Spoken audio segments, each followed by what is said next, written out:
하느님이시요 사람이신 그리스도의 시. 예수께서 알페오의 마리아의 집에 가셔서 사촌형 시몬과 화해하신다.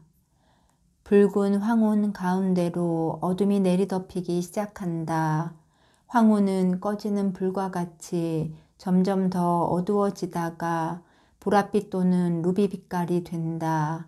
드물게 볼 수 있는 찬란한 빛깔이 서쪽 하늘을 물들이고 천천히 희미해지다가 마침내 어두운 코발트색 하늘 속에 사라진다. 그곳에는 별과 반달이 떠 있는 동쪽 하늘이 점점 더 가까이 온다. 달은 벌써 하연이 되어 간다. 농부들은 집으로 돌아가느라고 걸음을 재촉하고 불을 피운 아궁이에서는 나자렛의 낮은 집들 위로 연기가 뭉게뭉게 피어오른다. 예수께서 읍내에 도착하실 참인데 다른 사람들이 하려고 하는 것과는 반대로 아무도 어머니께 가서 알려드리지 말라고 하신다. 아무 일도 없을 터인데 왜 어머니께 걱정을 끼쳐드리겠느냐 하고 말씀하신다. 이제 시내로 들어왔다. 인사를 하는 사람도 있고 뒤에서 수군거리는 사람도 있고 버릇없이 어깨를 으쓱하는 사람도 있고 사람들의 무리가 지나갈 때에 문을 쾅 닫고 문을 쾅 닫는 사람도 있다. 베드로의 무언의 몸짓은 대단하다. 그러나 다른 제자들도 좀 불안하다. 알페오의 아들들은 유죄 선고를 받은 두 죄수와 같다. 그들은 예수의 양쪽에서 고개를 숙이고 걸어가고 있다. 그러나 모든 것을 살피고 이따금씩 예수에 대하여 몹시 걱정하는 겁에 질린 눈길을 교환한다. 예수께서는 아무 일도 없는 듯이 여느 때와 마찬가지로 친절하게 인사를 받으시고 몸을 숙여 어린이들을 쓰다듬어 주신다. 어린이들은 순진하기 때문에 이쪽이나 저쪽 편을 들지 않고 그들에게 대하여 항상 몹시 다정하신 그들의 예수를 언제나 사랑한다. 그들 중 하나 기껏해야 4살이나 되었을 통통하게 살이 찐 꼬마가 붙잡고 있던 엄마의 옷을 놓고 예수께로 달려온다. 그리고는 그 작은 팔을 내밀면서 안아줘 하고 말한다. 예수께서 그를 만족시키느라고 안으시니 꼬마는 무화과를 빨아먹던 지저분한 입으로 예수께 입맞춤을 하고는 그의 사랑을 한껏 발휘하여 예수께 무화과 조각 하나를 드리기까지 하며 말한다. 먹어봐, 맛있어. 예수께서는 그의 선물을 받으시고 그 어린이가 주는 한입거리를 웃으며 받으신다. 이삭이 물병들을 들고 샘에서 온다. 그러다가 예수를 보고는 물병을 내려놓고 예수께로 달려오면서 외친다. 아이고 주님, 선생님의 어머님은 이제는 집으로 돌아가셨습니다. 동서의 집에 계셨었지요. 그런데 편지를 받으셨습니까? 하고 묻는다. 그 때문에 여기 온 것이다. 지금은 어머니께 아무 말씀도 드리지 말아라. 나는 우선 알페오 아저씨의 집으로 간다. 이삭은 조심성 있게 하라는 대로 하겠습니다. 하고만 말하고 물병을 들고 집으로 간다. 이제 우리는 그리로 가겠다. 너희들은 여기서 우리를 기다려라. 오래 있지 않겠다. 물론 저희는 상중에 있는 집에는 들어가지 않고 여기 밖에서 기다리겠습니다. 이 사람들, 그렇지? 하고 베드로가 말한다. 베드로의 말이 맞습니다. 저희들은 길에서 기다리겠습니다. 그렇지만 선생님에게서 멀리 떨어져 있지는 않겠습니다. 예수께서는 전체의 의사를 존중하신다. 그러나 빙그레 웃으시며 말씀하신다. 내게 아무렇게도 하지 않을 것이다. 정말이다. 그 사람들은 악의가 없다. 그들은 그저 인간적으로 정열적인 사람들일 뿐이다. 가자. 그들이 이제는 집으로 들어가는 길에 있다. 이제는 정원 입구에 있다. 예수께서 앞장서시고 뒤에 유다와 야고보가 있다. 이제 예수께서는 부엌 문지방에 계시다. 화덕 곁에는 알페오의 마리아가 있는데 음식을 만들며 울고 있다. 그 사람들 가운데에는 사라의 알페오도 있다. 그들은 조상 모양으로 말이 없이 앉아 있다. 이것은 관습인가? 나는 모르겠다. 이 집에 평화가 있기를, 그리고 이 집을 떠난 영에게도 평화가 있기를. 과부는 고함을 지르고 본능적으로 예수를 떠밀다시피 하며 예수와 다른 사람들 사이를 가로막고 선다. 시몬과 요셉이 침울한 얼굴로 당황해서 일어난다. 그러나 예수께서는 그들의 저기를 품은 태도를 알아차린다는 표를 나타내지 않으시고 두 사람에게로 가신다. 시몬은 그 얼굴로 보아 벌써 50세쯤 되어 보이고 어쩌면 50이 넘었는지도 모르겠다. 예수께서는 다정스럽게 청하는 몸짓으로 그들에게 양손을 내미신다. 두 사람은 그 어느 때보다도 더 어리둥절해 있지만 비열한 행위는 하지 않는다. 사라의 알페오는 몸을 떨고 눈에 띄게 괴로워한다. 다른 사람들은 무관심한 태도를 보이며 무슨 일이 일어나려는가 하고 기다리고 있다. 시몬 형님, 이제는 가장이 되었는데 왜 나를 맞아들이지 않습니까? 저는 형님과 같이 울려고 왔습니다. 초상 때에 정말 형님들과 같이 있었으면 했습니다. 내가 멀리 있었던 것은 내 탓이 아닙니다. 형님은 공평한 사람이니까 그 말을 해야 합니다. 그 사람은 여전히 신중한 태도로 서 있다. 그리고 내게 지극히 소중한 이름을 가진 요셉 형은 왜 내 입맞춤을 받아들이지 않는 거야? 형님들은 내가 형님들과 같이 우는 것을 허락하지 않을 것입니까? 죽음은 참된 애정들을 죄는 끈입니다. 그리고 우리들은 서로 사랑했었는데 왜 지금은 불화가 있어야 합니까? 우리 아버지가 몹시 괴로워하시며 돌아가신 건 너 때문이야 하고 요셉이 퉁명스럽게 대답한다. 그리고 시몬은 내가 여기 있어야 하는 건데 그랬다. 너는 아버지가 돌아가시게 된 것을 알고 있었지? 그런데 왜 그대로 있지 않았니? 아버지는 너를 보고자 하셨는데 하고 말한다. 나는 아저씨에게 내가 한 것 이상의 일을 할 수가 없었을 것입니다. 형들이 잘 알고 있어요. 더 공정한 시몬은 말한다. 그건 사실이다. 내가 왔는데 아버지가 너를 쫓아내셨다는 걸 나도 안다. 하지만 아버지는 병자이고 또 괴로워하는 분이었다. 나도 그것을 압니다. 그래서 형님의 어머니와 동생들에게 이렇게 말했습니다. 나는 아저씨의 마음을 이해하기 때문에 원한을 품지 않습니다. 하고 그러나 모든 것 위에 하느님이 계십니다. 그런데 하느님께서 모두에게 이 고통을 원하셨습니다.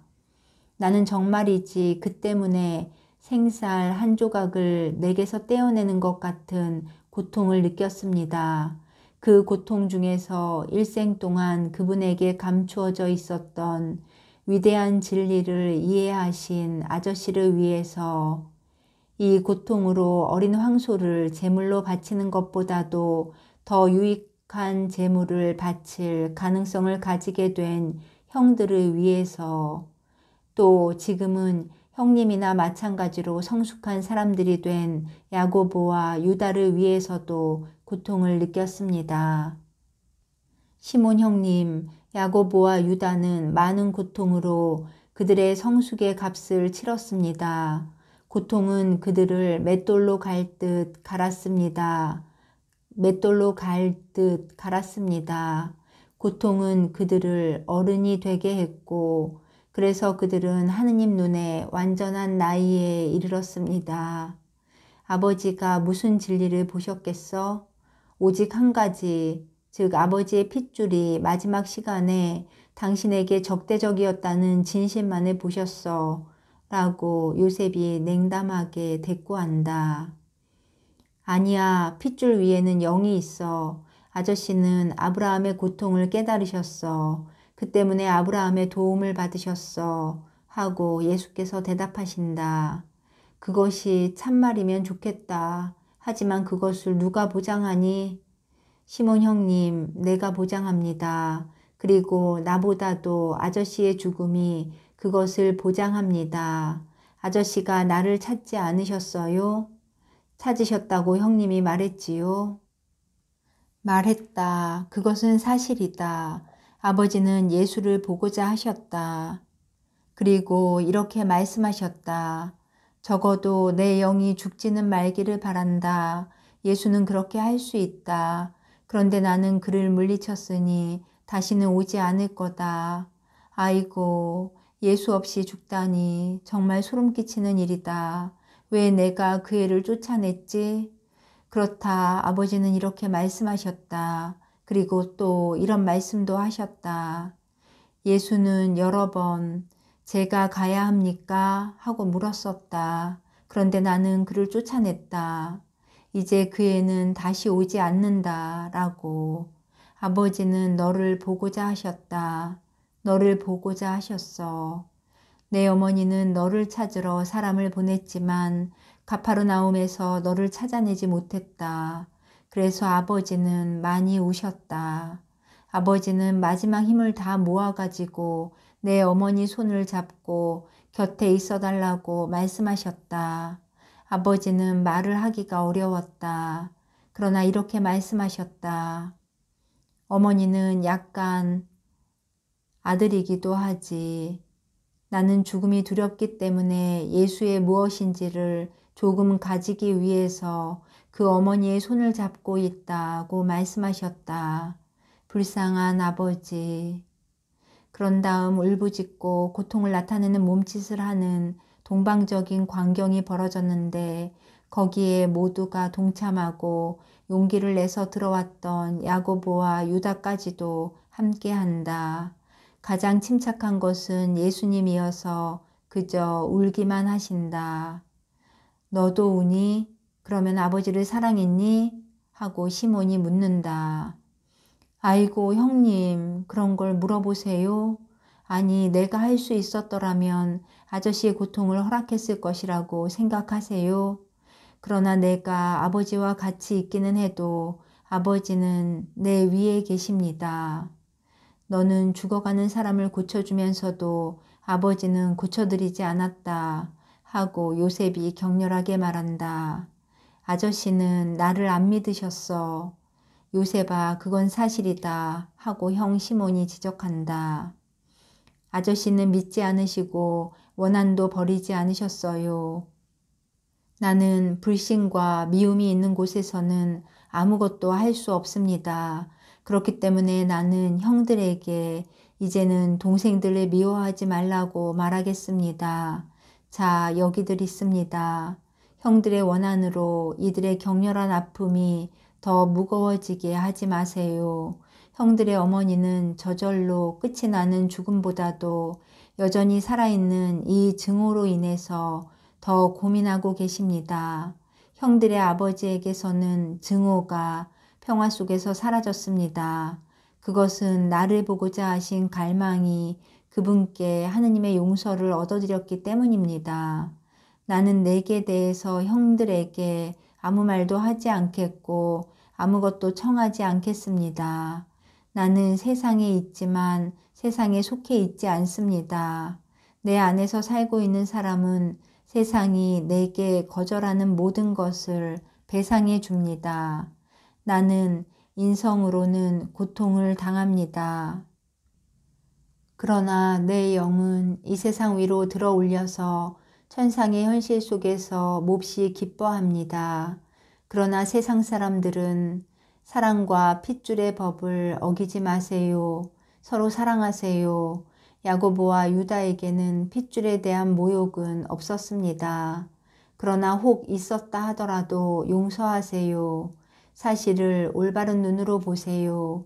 그러면 이 사람들이야말로 하느님의 부르심이 그들의 영혼에 부과하는 필요성을 이해받지 못한 것으로 인해서 가장 괴롭힘을 당했다는 것을 알게 될 것입니다. 그래도 그들에게는 원한은 없고 다만 사랑받고자 하는 욕망만이 있을 뿐입니다. 그렇지 형들? 어머니가 꼭 껴안고 있는 유다와 야고보는 눈물 사이로 동의한다. 시몬 형님, 형님이 맞이이니 모범을 보이세요. 나는 나로서는 그러나 세상 너는 오 세상 사람들은 날이 바뀔 때마다 생각이 달라집니다. 그리고 나는 오세요. 그리고 형제의 입맞춤을 내게 주세요. 나는 형님을 사랑합니다. 형님도 아시지요? 형님을 냉혹하게 만드는 편견을 떨쳐버리세요. 그것들은 원래 형님의 것이 아니고 형님보다 덜 공정한 외부 사람들이 형님에게 강요한 것입니다. 형님은 언제나 형님의 올바른 마음으로 판단하세요. 시몬은 아직 내키지는 않지만 팔을 벌린다. 예수께서는 그에게 입맞춤하시고 그를 동생들에게로 데리고 간다. 그들은 울고 통곡하는 가운데 서로 입맞춤한다. 이제는 요셉형. 아니다. 증언부언하지 말아라. 나는 아버지의 고통을 기억한다. 정말이지 형은 그 원한으로 그 고통을 영속시키는구먼. 아무래도 좋다. 나는 충실하다. 예수께서는 계속하지 않으신다. 그리고 시몬에게로 돌아서서 말씀하신다. 저녁이 늦어져 갑니다. 그렇지만 형님이 원하시면 우리 마음은 아저씨의 유해를 공경하기를 갈망합니다.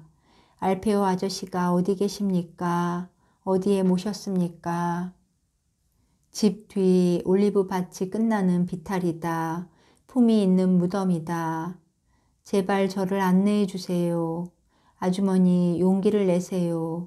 아저씨는 당신 아들들이 아주머니 품에 있는 것을 보기 때문에 몹시 기뻐하십니다. 그대로 계세요. 저는 시몬 형님하고 같이 가겠습니다. 안녕히들 계십시오. 안녕히들. 요셉 형에게는 형의 아버지께 말씀드린 말을 하겠어. 나는 원한을 품고 있지 않아. 형을 사랑해. 형이 나를 보고자 하면 불러줘. 와서 형하고 같이 울겠어. 잘 있어. 그리고 예수께서는 시몬과 같이 나오신다. 사도들은 호기심을 가지고 살짝 쳐다본다.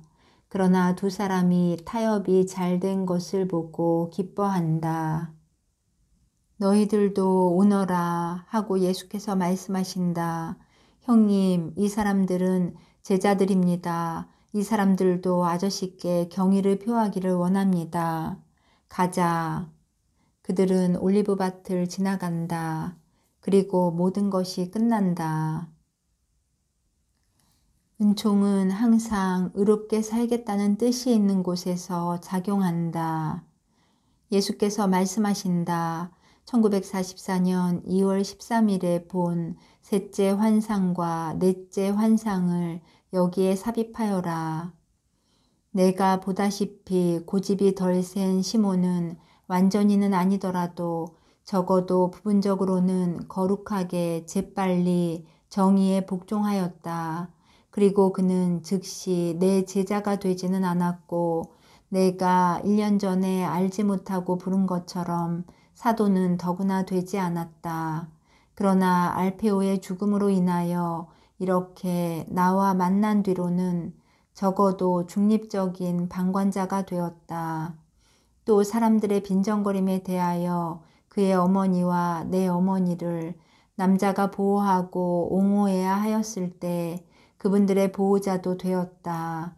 나를 미친놈 취급하는 사람들을 압도할 정도로 용감하지는 못하였고 나 때문에 얼굴을 좀 붉히고 여러 당파에 반대되는 내 포교 때문에 온 집안의 위험을 걱정할 만큼 아직 지나치게 인간적인 사람이기는 하였다.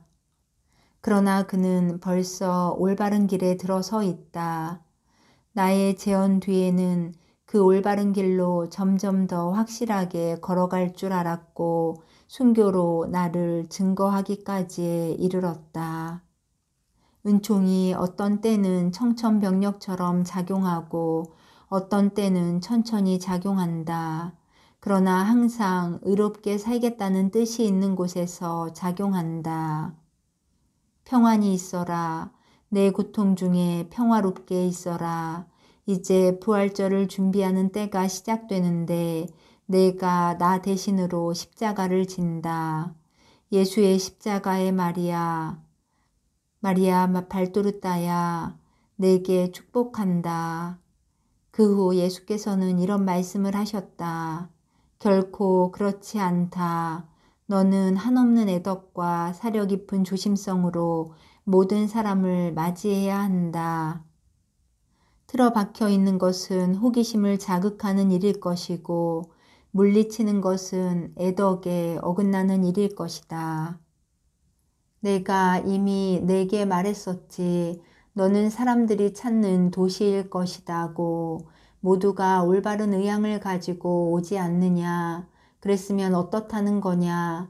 너는 신중하다. 그러면 되었다. 시간을 허비할 것을 염려하느냐. 그런데 시간의 주인은 누구냐. 나다. 그러면 자, 겁내지 말고 걱정하지 말고 짜증내지 말고 가자. 내가 몇 번이나 내 예정을 바꿔야 했는지 너도 알지? 그런데 내 경우는 그러하였던 것이다. 모든 사람에 대하여 평화와 애덕을 가져라. 그리고 셋째로는 조심성이었는데 그것으로 충분하다. 이 교훈의 내력은 구두로 말씀드리겠습니다.